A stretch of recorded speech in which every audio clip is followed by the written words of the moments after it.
Magandang hapon po sa inyo lahat. We are very blessed this afternoon, today, that we are all gathered here. This is a very touching day. And hindi po araw-araw ay meron ganitong pagkakataon na mayakap ninyo ang inyong anak.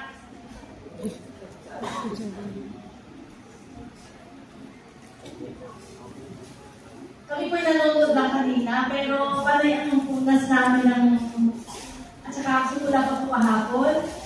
Dahil narinig namin ang mga sinabi ng inyong anak. Sorry po, at ako talaga ay ganito.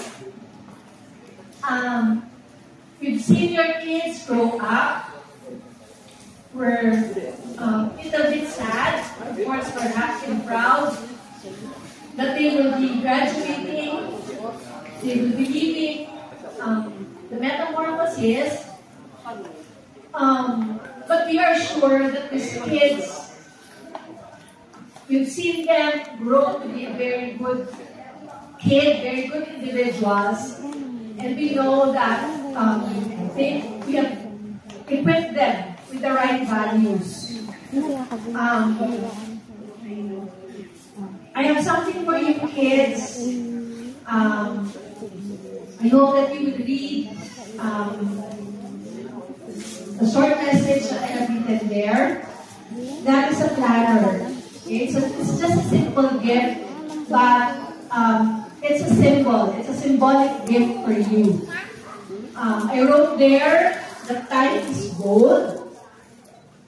Never waste the time. Ang bawat panahon ay mahalaga. Huwag niyong sasayangin. There's no turning around. Ang lumipas na panahon ay lipas na. Okay? Kaya, dahil yung tatandaan, time is gold, spend it wisely. You have the planner there. You start planning ahead. It's a good training. It's a good training that you plan the things that you have to do